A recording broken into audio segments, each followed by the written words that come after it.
Hello বন্ধুরা, কেমন আছেন সবাই? আশা করি সবাই ভালো আছেন। আমি দীর্ঘদিন ভিডিও আপলোড করতে পারি নাই অনেক সমস্যার জন্য। এখন থেকে প্রতি কন্টিনিউ আমি ভিডিও আপলোড করব। আর Photoshop নিয়ে আপনাদের যদি কোনো প্রকার কোয়েশ্চেন থেকে থাকে অবশ্যই আপনি কোয়েশ্চেনটা কমেন্ট করবেন। তার কমেন্টটি যদি শর্ট হয়ে থাকে তবে আপনার সেই কমেন্টের উত্তর দিয়ে দেব। আর নয়তো আপনার যদি অনেক লং সমস্যা হয়ে থাকে অবশ্যই সেই কমেন্ট নিয়ে আমি একটি ভিডিও বানাবো এবং ভিডিওটা আপলোড করে দেব আপনার জন্য। ওকে বন্ধুরা, যে কোনো প্রকার সমস্যা হলে অবশ্যই আপনি আপনার কোয়েশ্চেন মোতাবেক আপনি কমেন্ট করবেন। আর আজকে যে বিষয়টি নিয়ে কথা হবে সেটা হলো আমাদের ক্রপ টুল। আমরা ক্রপ টুলটা আমরা ব্যবহার করি ছবির মেজারমেন্টের জন্য। যে ছবি যে আমরা তৈরি করি পাসপোর্ট সাইজের ছবি অথবা স্ট্যাম্প সাইজ অথবা 3 আর 4 আর আপনি যেটাই বলেন সে সাইজে আমরা কিন্তু করে রাখি। ওকে বন্ধুরা, আমি কিন্তু আজকে দেখাবো যে আমরা আমরা ভালোভাবে একটি ছবি ক্রপ করতে পারি। ছবির আমরা কোয়ালিটিটা ঠিক রেখে। ওকে বন্ধুরা, আমরা সিম্পলি একটি ফটো আমি ফটোশপে আমি ইনপুট করলাম। ইনপুট করার পরে এই ফটোটাকে আমি ক্রপ করে একটু কেটে নেব। এখানে যে আমরা দেখেন পাসপোর্ট সাইজের যে মেজারমেন্ট আছে এটা আমি ক্লিয়ার করে দিলাম। দেওয়ার পরে আমি এটা আমি এভাবে ইচ্ছামতো আমি ক্রপ করলাম। ওকে, ক্রপ এবং ওকে, আপনারা যদি ব্যাকগ্রাউন্ডটা যদি এক কালার হয়ে থাকে তবে অবশ্যই অনেকটাই ভালো। আপনি ম্যাজিক টুল দিয়ে আপনি এটাকে সিলেক্ট করে নিতে পারবেন। আমি এখানে 100 করে দিলাম। যেহেতু 100 করলে সমস্যা থাকছে, আমি 100 করব না। আমি 50% করে দেব। আমি এখানে 50% 60% দিয়ে দেব। 60% দিয়ে দিলাম। দিয়ে এটা আমি মার্ক করলাম। আপনার যদি ব্যাকগ্রাউন্ডটা যদি এক কালার হয়ে থাকে তো অবশ্যই অনেকটাই ভালো। আর যদি এক কালার না থেকে থাকে তাহলে তো আপনাকে প্রতিটা ধাপ আপনাকে কেটে আপনাকে করতে হবে। ওকে বন্ধুরা, আপনারা সেটা করে নেবেন। এবং আপনি যদি ব্যাকগ্রাউন্ড রিমুভ সম্বন্ধে না জেনে থাকেন অবশ্যই আমার একটি টিউটোরিয়াল আমি আগে আমি দিয়ে রেখেছি। আপনি সেই ভিডিওটি আপনি দেখে আসতে পারেন। আপনি ব্যাকগ্রাউন্ড রিমুভ সম্বন্ধে A to Z আপনি সম্পূর্ণই সেখান থেকে দেখে আসতে পারবেন। কারণ ব্যাকগ্রাউন্ড রিমুভের ক্ষেত্রে অনেক নিয়ম কানুন আছে। আপনি সেখান থেকে ভিডিওটি আপনি দেখে আসলে সবচেয়ে বেশি ভালো হয়। ওকে বন্ধুরা, এভাবে আপনারা আপনাদের মডেলের ফটোটা আপনি ব্যাকগ্রাউন্ডটা আপনি রিমুভ করে দিবেন। ওকে, আমি রিমুভ করে দিলাম এবং এখান থেকে একটি কথা, আপনি আপনার মডেলের ফটো ব্যাকগ্রাউন্ডটা আপনি রিমুভ যে করলেন, করার পরে এখন আপনাকে কি করতে হবে? আগে আপনাকে কি করতে হবে? ছবির যে মেজারমেন্ট অনুযায়ী আপনাকে ছবিটাকে ক্রপ করতে হবে। মানে ছবিটাকে কেটে নিতে হবে ক্রপ করে। ওকে?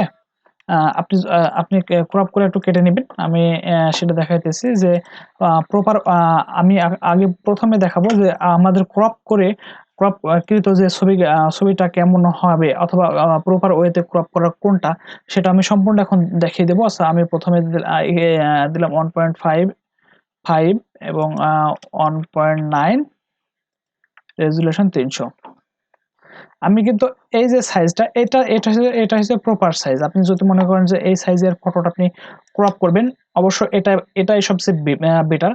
আর আদারওয়াইজ অন্য জায়গায় থেকে আপনি আপনার ছবিটা আপনি কাটতে পারবেন অথবা ক্রপ করতে পারবেন। আপনাকে সিম্পলি দেখাই, আপনি ইমেজে যাবেন, ইমেজে গিয়ে যে ইমেজ সাইজ আছে আপনি ইমেজ সাইজে যাবেন। যাওয়ার পর এখান থেকে দেখেন আপনি এখান থেকে আপনার ছবিটার মেজারমেন্টটা আপনি করতে পারবেন। আপনি যদি এখানে বসান 1.5 দেখেন 1.9 রেজুলেশন 300 এইভাবে আপনি যদি ছবিটা ক্রপ করেন দেখেন ছবিটা কেমন হলো। ছবিটা একটু লম্বা হয়ে গেল। ছবিটা কিন্তু একটু লম্বা হয়ে গেল। এটা কিন্তু প্রপার ওয়েতে ক্রপ করা হলো না অথবা প্রপার ওয়েতে আপনার ছবির যে মেজারমেন্ট আছে সেই মেজারমেন্টটি করা হলো না। আপনি যদি যখনই আপনি এইভাবে যে আমাদের ক্রপ টুলটি দেওয়ার পরে আমরা যে 1.5 এবং 1.9 যে এইভাবে যে আমরা ছবিটা প্রথমে যে ক্রপ করলাম সেটা বেটার ক্রপ। আর সেই ক্রপ যদি আমরা করে থাকি অবশ্যই ছবির কোয়ালিটিটা ঠিক থাকবে। আর আমরা যদি ভিতর থেকে যে আমরা সেকেন্ড ওয়ে যেটা দেখালাম সেটা হলো আপনি যদি সেকেন্ড ওয়েতে যদি আপনি ছবির মেজারমেন্ট করেন সেখান থেকে ছবিটা দেখবেন যে ছবিটা অনেকটা লম্বা হয়ে যাবে। হ্যাঁ, ছবিটা অনেক লম্বা হয়ে যাবে। তবে আমার মনে হয় যে আমাদের প্রথম যেভাবে আমরা ক্রপ করলাম সেটা করাই সবচেয়ে বেটার। এরপরে আসেন যে আমরা কিন্তু বারবার এখানে দেখেন 1.5 এবং 1.9 এবং রেজোলিউশন 300 এই যে অপশনটি, এই অপশনটি যদি আমরা একবারে সেভ করে রাখতে পারি তাহলে কেমন হয়?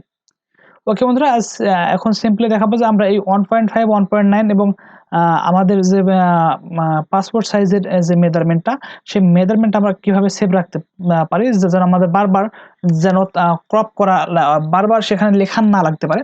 ওকে বন্ধুরা, আমি দেখাইতেছি আপনারা কিভাবে এটা রাখতে পারবেন। ওকে, এটা আপনি প্রথমত আপনি হাইট ওয়েটটা দিবেন, হ্যাঁ, হাইট এবং উইডথটা দিবেন। উইডথটা দেওয়ার পরে আপনি রেজোলিউশনটা ঠিকঠাক বসাবেন। বসানোর পরে এখানে যে আমাদের যে ক্রপের যে একটা ছোট্ট আইকন আছে সেই আইকনের উপর ক্লিক করবেন। ক্লিক করার পরে এখানে যে এই যে ক্রিয়েট ইউর নিউ টুলস কি প্রিসেট, এই প্রিসেটের উপর আপনারা ক্লিক করবেন। ক্লিক করার পর এখানে দেখেন যে আপনার ছবির যে মেজারমেন্টটা সেটা কিন্তু এখানে দেখেন হয়ে আছে। ওকে, এটা এবার আপনি কি নামে সেভ করতে চাইছেন? আমি দেব এটা 5 ফুট পিপি, আচ্ছা ট্রিপল পি দিলাম।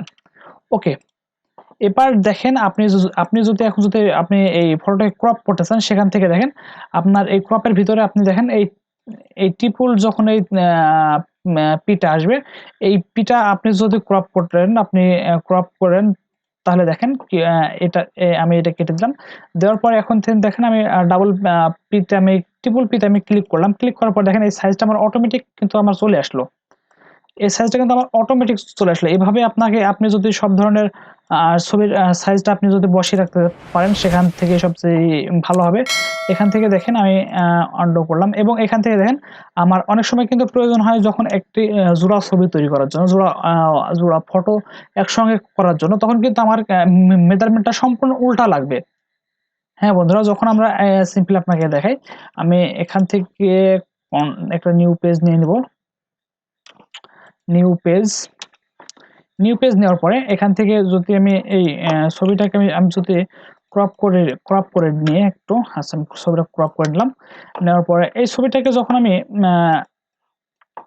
ডাবল করব, আপনি একটু লক্ষ্য করেন এই ফটোটাকে আমি যখন ডাবল করব, ওকে, ফটোটাকে ডাবল করব, গার্জেনের থেকে অথবা স্বামী অথবা স্ত্রী থেকে ছবিটা একটু ছোট হবে, তাই আপনি একটু ছোট করে নেবেন। নেওয়ার পরে এভাবে করে নেবেন, কারণ যে গার্জেন তাকে একটু সামনে রাখবেন এবং তাকে একটু উঁচা করে দিবেন। আর যে তার সহধর্মিণী অথবা পরের যে যে ফটোটা আছে সেই ফটোটা একটু নিচে করে দিবেন। ওকে বন্ধুরা, এখান থেকে দেখেন এবার কিন্তু আমাদের যে ছবির যে মেজারমেন্ট, এই মেজারমেন্টটা কিন্তু আমরা সম্পূর্ণ পরিবর্তন হয়ে যাবে। আমরা প্রথমে ব্যবহার করেছিলাম কি 1.5, 1.9, এখন যদি আমি উল্টা করে দিই তাহলে আমার কি হবে 1.9, 1.5 এবং রেজোলিউশন 300, এটা আপনি রেখে দেবেন। ওকে, দেখেন এবার কিন্তু এই মেজারমেন্টটি সম্পূর্ণ উল্টা হয়ে গেল। যখন আপনি পাসপোর্ট সাইজে যখন আপনি জোড়া ফটো করতে যাবেন, তখন কিন্তু আপনার এই মেজারমেন্টটা আপনার প্রয়োজন হবে। ওকে, আপনি এ পর্যন্তই দেন। ওকে, ওকে, আপনার এটা করতে হবে কিন্তু আপনার এই মেজারমেন্টটা, আমি এই মেজারমেন্টটা যদি এখন সেভ করতে চাই, আমি আবার ক্রপ টুলের আইকনে গেলাম, তারপর আবার নিউ লেয়ার প্রিসেটে পর দেখেন এখানে আবার ক্রপের পরে আবার তারা কিন্তু আবার দিয়ে দিছে আপনার কোন সাইজে আবার আপনি সেভ করতে চান অথবা কি নামে সেভ করতে চান। আমি দিলাম এটা হচ্ছে ডাবল পি। ওকে, ওকে দিয়ে দিলাম। দেখেন এটা কিন্তু এখন আমার এর ভিতরে কিন্তু আমার সেভ হয়ে গেল, আপনাকে বারবার লেখা লাগবে না। ওকে, আমি এটা এখন আমি লেয়ারটা আমি এক জায়গায় করে দিলাম, ফাইন্ড লেয়ার করে দিলাম এবং ম্যাজিক টুল দিয়ে আমি আবার মার্ক করলাম, মার্ক করে আমি কিবোর্ডে ডিলিট বাটন প্রেস করলাম। দেখেন এই ফটোটা কিন্তু আবার রেডি হয়ে গেল। অতএব আপনি যদি মনে করেন যে এই বিষয়টি যদি কোনো জায়গায় বুঝতে সমস্যা হয়ে থাকে, অবশ্যই আপনি কমেন্ট করবেন। আর যদি এই ভিডিওটি দেখে আপনার যদি একটু উপকৃত হয়ে থাকে, তা অবশ্যই চ্যানেলটা সাবস্ক্রাইব করবেন। আর আপনার যে কোনো প্রয়োজন হলে অবশ্যই আপনি কমেন্ট করবেন। আর ফটোশপ ভিডিও যতে আমি শর্ট করতে চাই, কিন্তু এই ভিডিওটা আসলে অনেক লং হয়ে যায়। ভিডিওটি ভালো লাগলে একটা লাইক দিবেন।